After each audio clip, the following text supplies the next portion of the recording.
Active boy passive boy की हमारी series चल रही थी। उस सीरीज के अंतर्गत हमने 3 रूल इसके कवर कर लिए थे।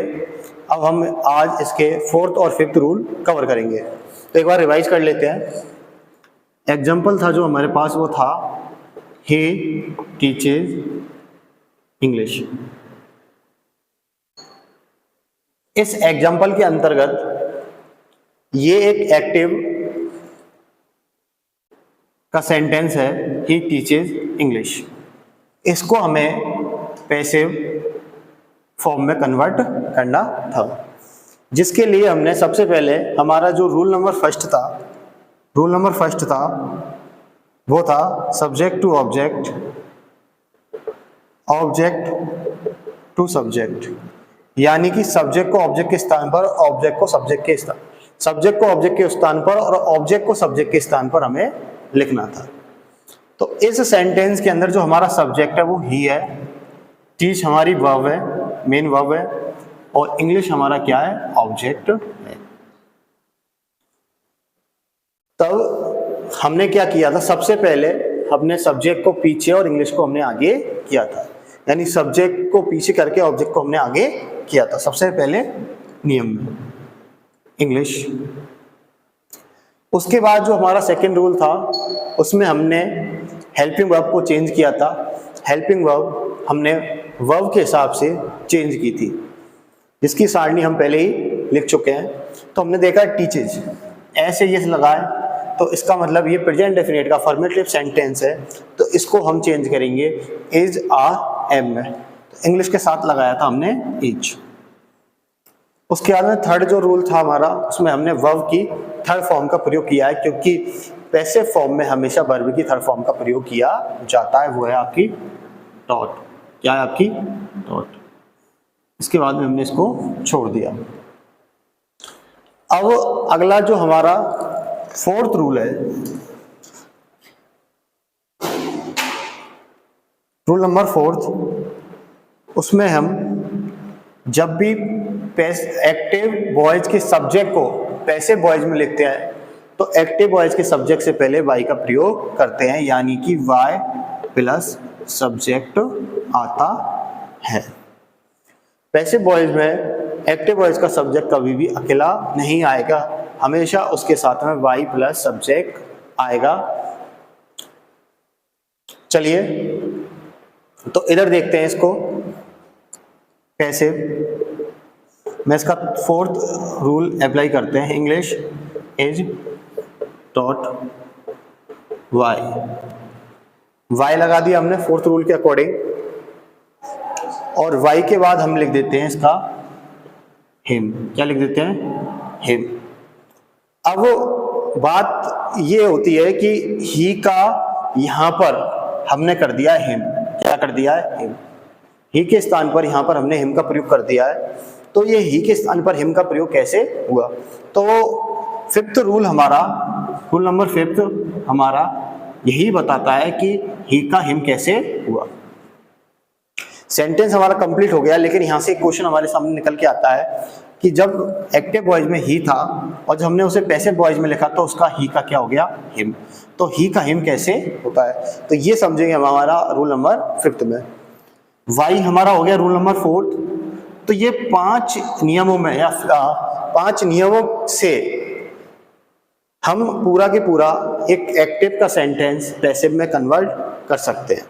तो रूल नंबर 4th हमारा क्लियर हो गया कि हमें कोई भी सब्जेक्ट लिखने से पहले वाई का प्रयोग करना ही है। अलग अलग कंडीशनों में ये टू भी हो जाता है और अलग अलग कंजक्शन का भी प्रयोग हम इसमें कर सकते हैं, लेकिन वो कंडीशन हमारी आगे आएंगी। अभी मैं जो वाई का प्रयोग आपके लिए बता रहा हूँ वो एक सामान्य या जनरल अवस्थाओं के लिए, जनरल कंडीशंस के लिए अप्लाई होता है। तो अभी हम बेसिक से देखेंगे या सामान्य अवस्थाओं से देखेंगे, तो उसमें हम सब्जेक्ट से पहले हमेशा किसका प्रयोग करते हैं, वाई का। लेकिन यहां पर एक क्वेश्चन निकल के आता है कि ही जो कि एक्टिव बॉयज में ही था उसका पैसिव बॉयज में हिम हो गया, यानी कि ऑब्जेक्टिव केस हो गया। तो चलिए इसको थोड़ा सा हम और अच्छे से समझते हैं। तो पहले तो हमें इसको समझना है कैसे बना। तो सबसे पहले हमने पहला रूल अप्लाई किया, subject to object, object to subject. English को आगे लिया है और ही को हमने पीछे कर दिया। उसके बाद में टीच के अकॉर्डिंग जो हमने चार्ट पढ़ा था, जो हमने हेल्पिंग वर्ब चेंज का चार्ट पढ़ा था, उसके अकॉर्डिंग टीचेज का एज हो गया, वर्ब की थर्ड फॉर्म हो गई, और फोर्थ रूल में हमने वाई का प्रयोग कर दिया, और फिफ्थ रूल में हमने हिम, ही का हिम कर दिया। अब बात ये आती है, यहां तक तो हमारा क्लियर हो चुका है कि वाई कैसे आया, लेकिन बात ये आती है कि ही का हिम कैसे हुआ। तो उसको समझने के लिए सबसे पहले हमें पर्सनल प्रोनाउन, जो हमारे प्रोनाउन होते हैं, 10 प्रकार के हमारे प्रोनाउन बताए गए हैं, जिसमें से एक होता है पर्सनल प्रोनाउन। तो उनके बारे में हमें समझना होगा, उसको वो कैसे वर्क करता है, क्या होता है, तभी हमें समझ आएगा कि ही का हिम कैसे हुआ। तो अभी इसको हम यहीं पर विराम देके एक बार उसके बारे में डिस्कस करते हैं। देखिए,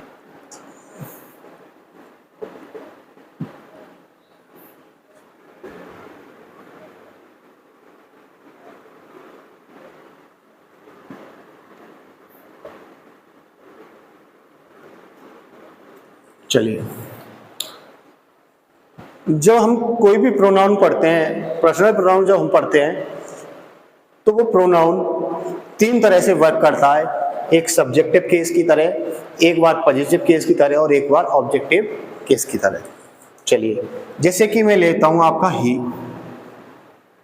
ही जब सब्जेक्ट के स्थान पर आएगा, ही जब किसी भी सेंटेंस के अंदर वर्क कर रहा होगा या कार्य कर रहा होगा या सब्जेक्ट की तरह होगा या सब्जेक्ट के स्थान पर होगा, तो ही का क्या रहेगा, आपका ही रहेगा। लेकिन जब वह उस सेंटेंस के अंदर कोई अधिकार बता रहा होगा, तो ही का हो जाएगा आपका हिज। क्या हो जाएगा, हिज। और जब यही ही किसी ऑब्जेक्ट के स्थान पर वर्क करता है, तो ही का हो जाता है हिम। इसको और डिटेल में अभी समझेंगे, केवल अभी अपन देख लेते हैं किस प्रकार ये आते हैं। उसके बाद में होता है आपका शी का सब्जेक्टिव केस सी रहेगा, लेकिन पॉजिटिव केस इसका हर हो जाएगा, और ऑब्जेक्टिव केस भी इसका हर हो जाएगा। इसका पॉजिटिव केस और ऑब्जेक्टिव केस दोनों ही हर होते हैं। उसके बाद में आपका लेते हैं आई का subjective case I, positive case my, और ऑब्जेक्टिव केस हो जाएगा इसका मी। उसके बाद में आपका ले लेते हैं यू का यू, योर, और इधर हो जाएगा यू। इसके बाद आपका है वी, इसको हो जाएगा आर, और एक हो जाएगा आपका अस। इसके बाद एक अगला है आपका दे, इसका हो गया देयर, और इसका हो गया देन। एक होता रहता है आपका इट का होता है इट्स एंड इट। चलिए, इसको समझते हैं अभी। तो हमें इतना याद रखना है कि ही का सब्जेक्टिव केस ही होता है, पॉजिटिव केस हिज होता है, और ऑब्जेक्टिव केस हिम होता है। अब ये वर्क कैसे करते हैं, जैसे कि देखिए, मैं एक सेंटेंस बनाता हूं, वह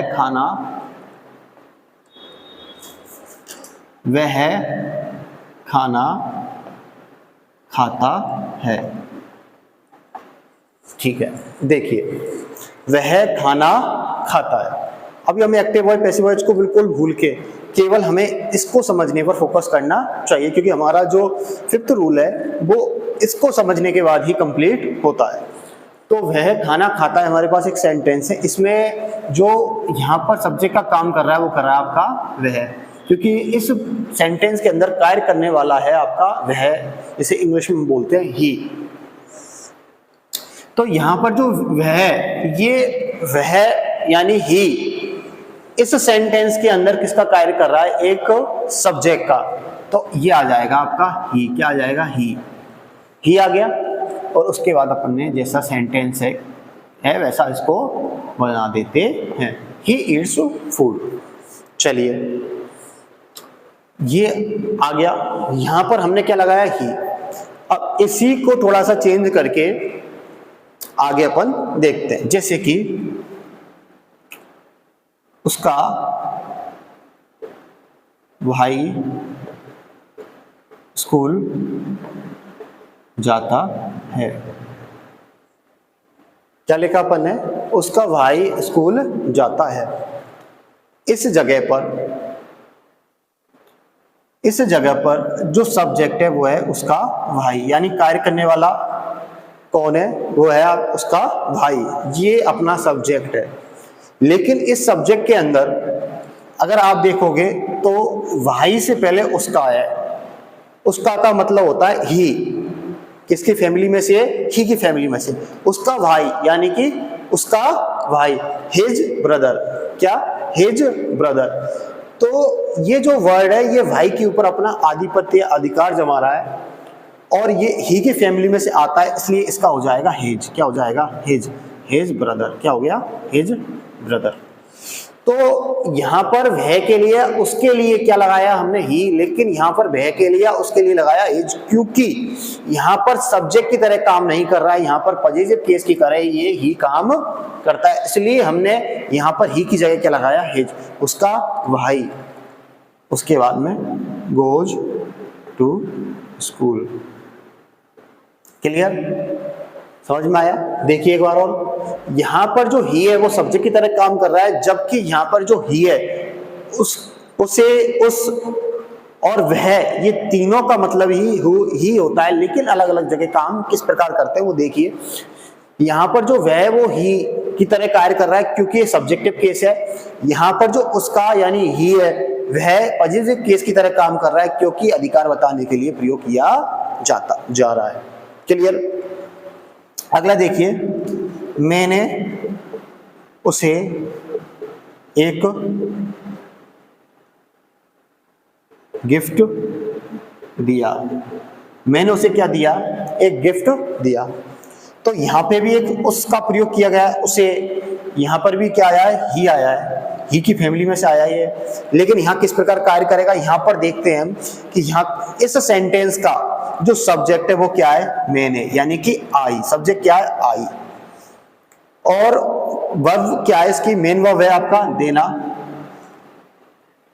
और क्या दे रहा है वो? उसे एक गिफ्ट दे रहा है। ये उसका ऑब्जेक्ट है और ये भी उसका क्या है? ऑब्जेक्ट। यहां पर हम देखते हैं कि ये उसे जो शब्द है ये किसकी तरह कार्य कर रहा है? एक ऑब्जेक्ट की तरह कार्य कर रहा है, यानी कि यहां पर जो ही है वो क्या है? एक ऑब्जेक्टिव केस है। तो क्या लिखेंगे? I gave him a gift। तो देखिए यहां पर ही की जगह क्या आया? हिम आया। क्यों आया हिम?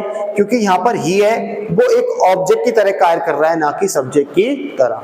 तो देखिए ये वही ही है जो पहले सेंटेंस में ही आया, लेकिन सेकंड में हिज हो गया और थर्ड में हिम हो गया, क्योंकि तीनों जगह जो ही है वो अलग अलग तरह से वर्क कर रहा है, अलग तरह से कार्य कर रहा है।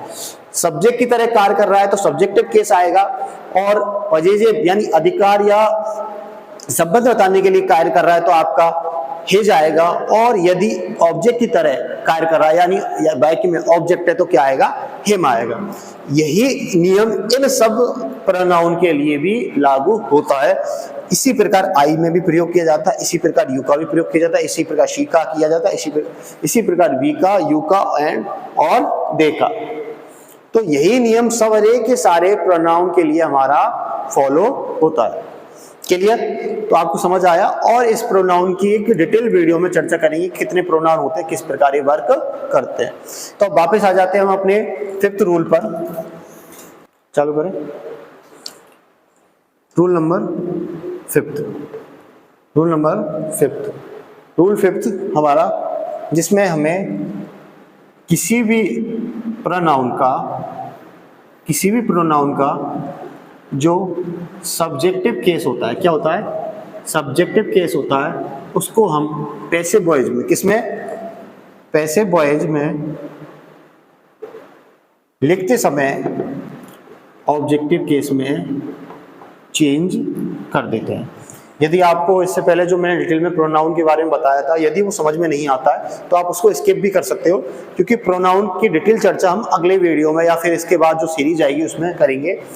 उसके लिए आप केवल इतना से याद रख सकते हो एक्टिव वॉइस और पैसिव वॉइस के लिए कि आप वो जो मैंने चार्ट अभी बना के समझाया था, केवल आप उसको याद करने के बाद आपको इतना पता होना चाहिए कि ही का ऑब्जेक्टिव केस क्या है, आई का ऑब्जेक्टिव केस क्या है, दे का ऑब्जेक्टिव केस क्या है। बस इतना भी यदि आपको याद है तो आपका काम चल जाएगा।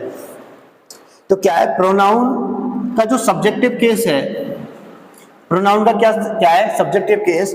पैसिव वॉइस में उस सब्जेक्टिव केस को हम ऑब्जेक्टिव केस में परिवर्तित कर देते हैं, जैसे कि ही टीचेज इंग्लिश।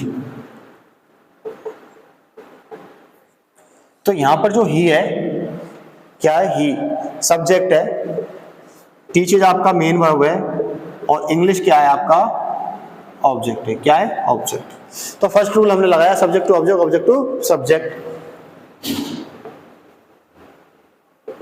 तो इंग्लिश को अपन ने आगे ले आए, उसके बाद हमने लगा दिया इज, उसके बाद वर्ब की थर्ड फॉर्म और उसके बाद हमने लगा दिया Y.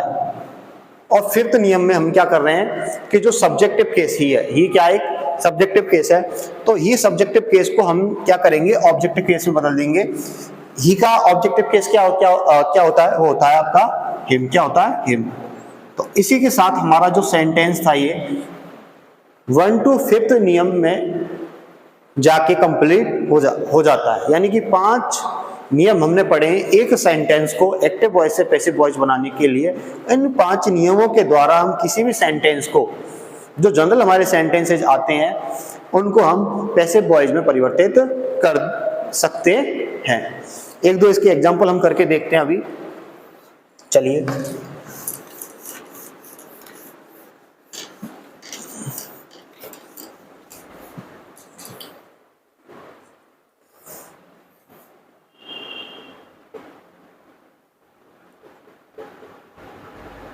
I played cricket. Sentence दे दिया आपको एक्टिव का, इसको आपको पैसिव में कन्वर्ट करना है, आपको इसको पैसिव में चेंज करना है। तो सबसे पहले हमें काम क्या करना है, हमें सबसे पहले ढूंढना है इसका सब्जेक्ट। आई प्लेड क्रिकेट, मैंने क्रिकेट खेली। तो इसमें देखिए कार्य करने वाला कौन है, आई में सब्जेक्ट। कार्य क्या कर रहा है, खेलने का, ये हो गया आपका मेन वर्ब। और क्या खेल रहा है वो, ऑब्जेक्ट। समझ आ गया। तो पहला आपका subject to object, object to subject, first rule लगाया। तो क्रिकेट जो ऑब्जेक्ट है वो आ गया आपका आगे आगे आ गया। उसके बाद हमें देखना है, हमें टेंस, सेंटेंस किस टेंस से लिया गया है, क्या इसके अंदर हेल्पिंग वर्ब है, क्या वर्ब है, उसके अकॉर्डिंग हमें इसकी जो हेल्पिंग वर्ब है वो चेंज करनी है। तो इसमें कोई भी हेल्पिंग वर्ब नहीं है।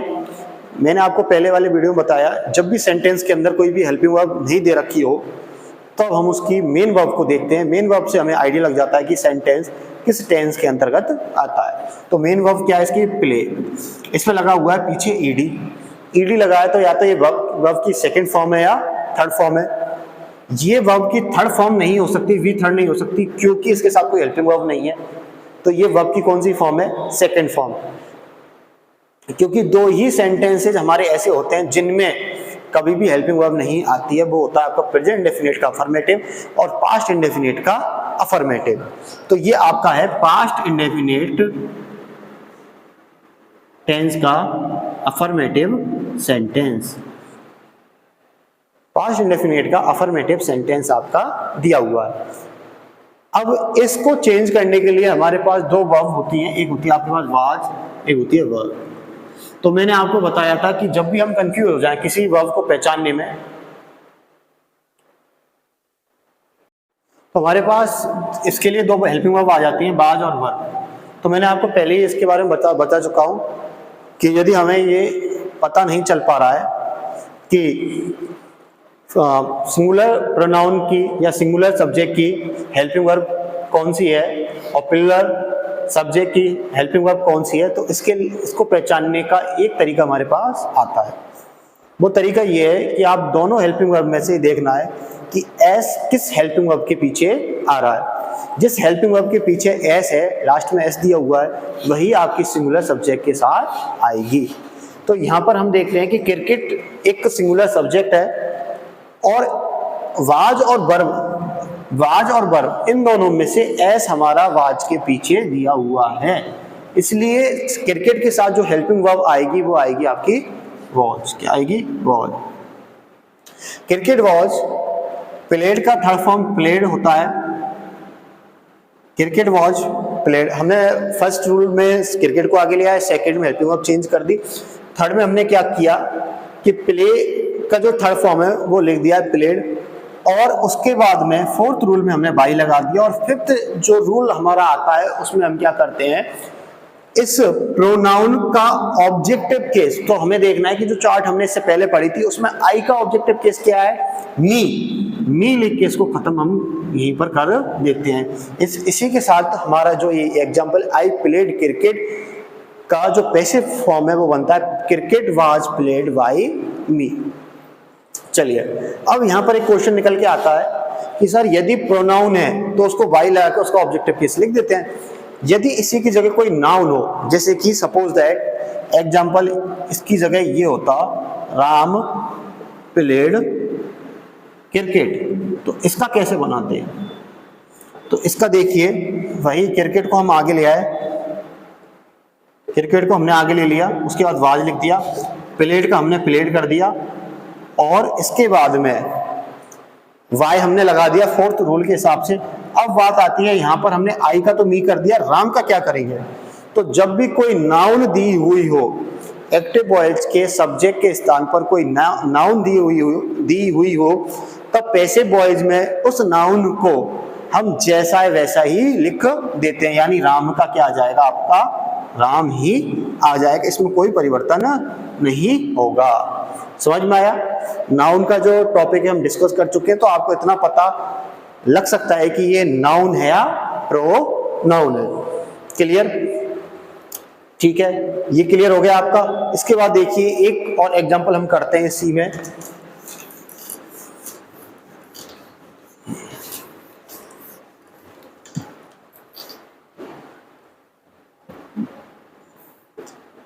She was cooking food. She was cooking food.